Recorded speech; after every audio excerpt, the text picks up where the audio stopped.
अर्थशास्त्र का आपका मॉडल पेपर देखने वाले हैं।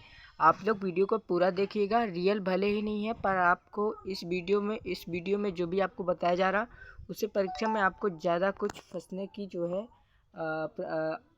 आशंका है। ठीक है, तो आप लोग इस वीडियो को पूरा देखिएगा और अपने जो है परीक्षा के लिए इसको एक बार हल ज़रूर करिएगा, क्योंकि जो है आपका मॉडल पेपर आपके लिए बहुत ज़्यादा ज़रूरी होती है, क्योंकि उससे आपको जो है अपने स्तर को जांचने की जो है आपको सफलता मिलती है। ठीक है, तो आप लोग यहाँ पे आप लोग देख पा रहे होंगे, यहाँ पे हमारे पास टोटल 2 पेज का ही है। हम आपको आज इस वीडियो के माध्यम से बताएंगे। आप लोग इसे अगर कर लेते हैं तो आपका 60 या 70% आपको कोई लेने से रोक नहीं सकता, क्यों? ठीक है, क्योंकि ज़्यादातर पेपर आपको मॉडल पेपर से ही देखने को मिलते होंगे। तो चलिए, ये रियल भले ही नहीं है पर आपके परीक्षा के लिए बहुत ज़्यादा इंपॉर्टेंट है। ये मैं आपको बता दे रहा हूँ, ये आपका मॉडल पेपर है, क्योंकि रियल पेपर किसी भी यूट्यूब चैनल में नहीं आता। अगर आप लोग रियल के चक्कर में रह रहे हैं, ठीक है, रियल कोई भी नहीं देता रियल, क्योंकि आपका जो है 1-2 घंटे पहले ही आप आता है। तो इसीलिए आप लोग तब तक यह करें और अपने प्रश्न बैंक के माध्यम से अपनी पढ़ाई को जो है सुचारू रूप से जारी रखें। ठीक है, तो चलिए आज हम यहाँ पे मॉडल प्रश्न पत्र कक्षा 12 अर्थशास्त्र 2023 3 घंटे आपको जो है टाइम मिलेगा, 80 का पूर्णांक रहेगा। ठीक है, यहाँ पे आपका पूरा का पूरा मॉडल पेपर और आपका जो त्रैमासिक पेपर, वार्षिक पेपर, अर्धवार्षिक पेपर कोई भी हो, आपका जो स्वरूप रहता है पेपर का वो सेम रहता है। ठीक है, मॉडल पेपर से और जो आपका अन्य बोर्ड पेपर होते हैं तिमाही, छमाही या फिर आपका कोई भी, यहाँ पे आपको निर्देश जो है वो कुछ अच्छे से पढ़ लेना होता है। ठीक है, क्योंकि निर्देश से काफ़ी कुछ हम जो है आगे कुछ कार्य कर पाते हैं, क्योंकि जो है आपको शब्द सीमा भी देखनी पड़ती है, अपने उत्तर को लिखते वक्त कई चीज़ों का भी ध्यान रखना पड़ता है, स्वच्छता वगैरह का। ठीक है, तो चलिए खंड ए में आज हम देखते हैं। सबसे पहला तो आपका सही विकल्प आपको देखने को मिलेगा। ठीक है, क्या देखने को मिलेगा? सही विकल्प। चलिए देख लेते हैं सही विकल्प आपका अभ्यास के माध्यम से हम। तो चलिए सही विकल्प देखते हैं। तो यहाँ पे आपका खंड ए सबसे पहले आपको देखने को मिल जाएगा। निम्न में से किस अर्थव्यवस्था में निजी एवं सार्वजनिक क्षेत्र का सहअस्तित्व पाया जाता है? तो पहला है पूंजीवादी, समाजवादी, मिश्रित या इनमें से कोई नहीं। ठीक है, दूसरा है उस वक्र का नाम बताइए जो सामाजिक आर्थिक समानता को दर्शाता है। पहला उत्पादन वक्र, दूसरा क्या है? उदासीन वक्र, तीसरा मौका वक्र, चौथा उत्पादन संभावना चक्र। ठीक है, उपयोगिता का संबंध होता है। जो उपयोगिता है उसका संबंध कितना होता है? लाभ से होता है या मानव आवश्यकता की पूर्ति से होता है, नैतिकता से होता है या इनमें से कोई नहीं। ठीक है, अगला क्या है? कॉफ़ी के मूल्य में वृद्धि से चाय की मांग तो क्या है? बढ़ती है या फिर घटती है या फिर स्थिर रहती है या फिर इनमें से कोई नहीं। ठीक है, परिवार क्षेत्र की भूमिका क्या है? उपभोग, निवेश, उत्पादन, आयात आपको बताना है। अगला क्या है? व्यावसायिक केंद्र है। व्यावसायिक जो है वो केंद्र कैसा है? पहला जमा स्वीकार करते हैं, ऋण प्रदान करते हैं, लॉकर की सुविधा देते हैं, इनमें से सभी। ठीक है, इनमें से सभी। सामूहिक मांग की प्रमुख घटक है तो क्या है? उपभोग, सार्वजनिक उपभोग, विनियोग, उपर्युक्त सभी। पहला का सा, दूसरा का दा, तीसरा का बा, चौथा का आ, पांचवें का आ, छठवें का दा, सतवें का दा। आपका भी सॉल्यूशन भी यहाँ पे है। पहला क्या? रिक्त स्थानों की पूर्ति कीजिए। सभी क्रियाएं जो आय सृजित करती हैं क्रियाएं होती हैं। कौन सी क्रियाएं होती हैं? तो आपका राइट आंसर हो जाएगा यहाँ पे राइट आंसर इट इज आर्थिक। क्या हो जाएगा? आर्थिक। क्या हो जाएगा? आर्थिक क्रियाएं होती हैं। ठीक है, चलिए दूसरा हम लोग देख लेते हैं। व्यष्टि और समष्टि अर्थशास्त्र एक दूसरे के होते हैं। क्या होते हैं? पूरक होते हैं। ठीक है, राइट आंसर पूरक आप लोग भर लेंगे। यहाँ पे आप लोग देखने को भी मिल रहा होगा। पूंजीवादी अर्थव्यवस्था को बाजार अर्थव्यवस्था भी कहा जाता है। समष्टि अर्थशास्त्र को व्यापक अर्थशास्त्र भी कहा गया है। ठीक है, केंद्र का रोजगार सिद्धांत प्रभावपूर्ण पर निर्भर है, मांग पर निर्भर है। डॉट डॉट केवल वस्तुओं के आयात और निर्यात का रिकॉर्ड रखता है, व्यापार संतुलन। ठीक है, सही जोड़ी आपको बताना है। सही जोड़ी क्या है? पहले का जो है वो हो जाएगा फ नंबर, मतलब TU। ठीक है, दूसरा है सीमांत उपयोगिता तो आपका हो जाएगा EMU। ठीक है, मांग का नियम तो आपका हो जाएगा कीमत तथा मांग में विपरीत संबंध।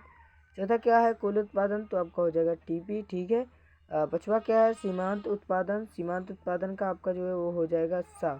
क्या हो जाएगा? सीमांत उत्पादन का सा। और आपका जो अगला है छठवें का हो जाएगा FC।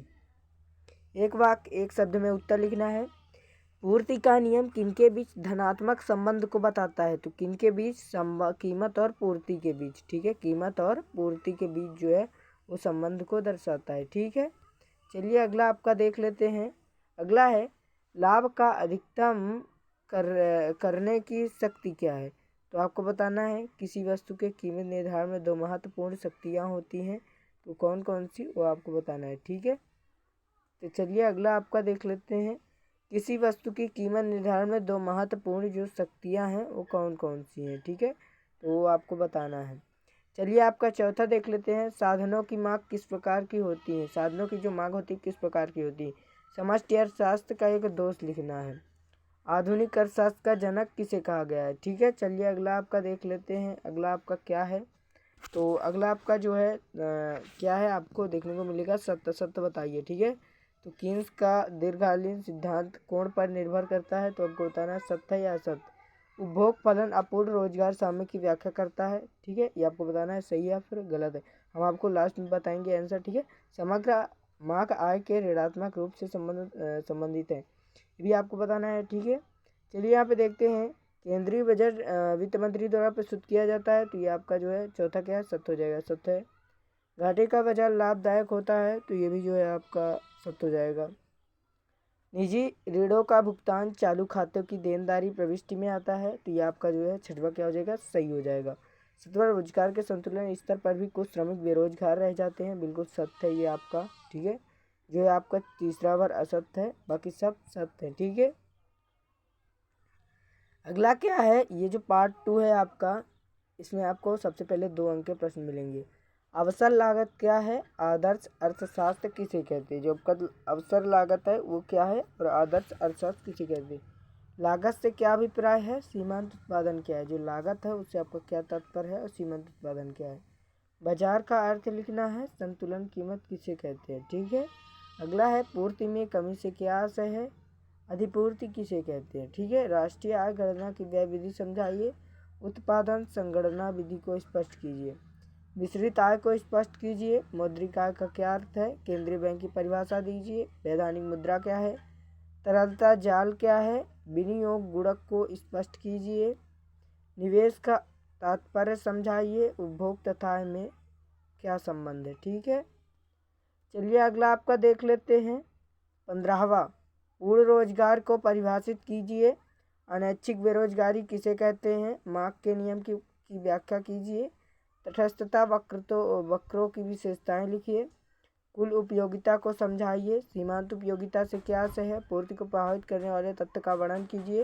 पूर्ण उपयोगिता की 3 विशेषताएं लिखिए। केंद्रीय बैंक से व्यापारिक बैंक में अंतर लिखिए। ठीक है, आपका अगला क्या है? एक अच्छी मुद्रा के आवश्यक गुण लिखिए। ठीक है, एक अच्छी जो मुद्रा होती है उसके आवश्यक जो है वो आपको गुण लिखना है। ठीक है, चलिए आपका अगला देख लेते हैं। सीमांत उपयोगिता, कुल उपयोगिता, औसत उपयोगिता के संबंध बताइए। अगला क्या? मांग के विस्तार एवं संकुचित को समझाइए। उत्पादन फलन की संकल्पना को समझाइए। ठीक है, पैमाने के बढ़ते प्रतिफल का क्या कारण है? और घाटे के बाजार के गुण एवं दोषों को बताना है। सरकारी व्यय की विवेचना करना है। व्यापार संतुलन तथा भुगतान संतुलन में अंतर बताना है। स्थिर विनिमय निर्माण प्रणाली के दोष लिखना है। ठीक है, तो हमने आपको इस वीडियो के माध्यम से पूरा का पूरा प्रोवाइड करवा दिया है।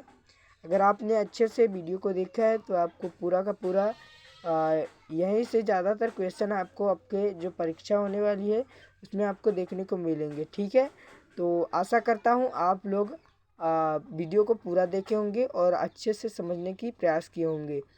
तो फिर मिलते हैं हम अगले वीडियो में। आज इस वीडियो के माध्यम से हम आपसे विदा लेते हैं।